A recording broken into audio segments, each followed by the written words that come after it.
Okay, I've been taking pictures and videoing the the birds, the white birds with orange feathers. Okay, no music. So I just saw a guy that I didn't know if he was Spanish or not, but I thought, yeah, if he's Spanish and he has binoculars, so he is observing the birds. So if he's observing, he likes them. Otherwise, if you dislike them, you wouldn't be wasting your time observing them, right? It's just some stupid common sense that many people don't have.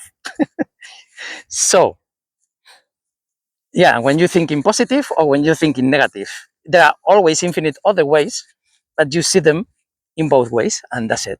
So that's the way I connect. So my questions, it was an structure. My question: are you Spanish? Yes. I see you have binoculars. Are you observing the birds? Yes. Oh, so maybe you can answer me a question, because in that moment I had the whole structure of Socrates. It is, I am an ignorant, but I know many things that I'm going to ask you. But you can give me some information that I don't have. But I can see in which dimension you are, and I give you 2 or 3 other dimensions, and I see what you get. So we were talking, and I, he told me the name of the bird, and I knew the name of the bird. So I didn't say, I know the name of the bird. You already gave me some information that you had to share. That was the basic level. You don't know if I had it, but you are taking the position that you are my master. So I keep asking. And I see which way you are getting my questions. And I said, I haven't seen these birds, because at least I know what I'm talking about. I don't know the name of the birds. I don't know how they migrate. I don't know anything. I know the birds and I film them. That's the way I observed. And they are eating. So I said, I have seen them only for the last 3 years here. So they must have arrived. And he said, yeah, but it is, they were invading first Lanzarote, and then they came from there, and I said, yeah, but only 3 years here. He said, here in La Maspalomas, but in Arucas, have been in Arucas. Shit. The microphone was flying. In Arucas, it was 20 years. And I don't remember what more questions, because I was already focusing. Because he was telling me about other birds, other things, and I was telling him about the dunes, and he said, yeah, the dunes were traveling here, but he didn't care about that at all. And then I kept asking, oh, so how long? And then he said that they are already living here. So they are not migrating anymore. They were migrant birds until they decided not to be nomads anymore, and they are sedentary. And they decided this is their home.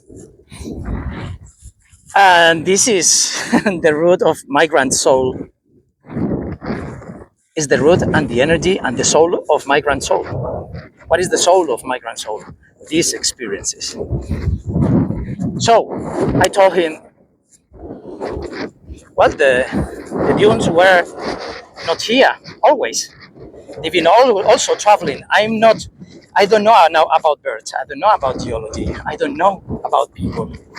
But I can see easily migration. And I see things migrate, right? The dunes are migrating, because why do we have dunes here in an island? It didn't come only by the wind by land. It was by the wind, on the wind, because we are 200 kilometers from or more from the Sahara Desert. So the Sahara Desert has been blown away here, and probably in China, and probably In all the deserts, it has been like that. All the dust travel, just like water. All this, I said dust, but it's not dust. It's sand. That is the desert dust floating, because the sand as itself is like not floating, right? Sand doesn't float. If I get a fistful of, it's not floating, it's just falling.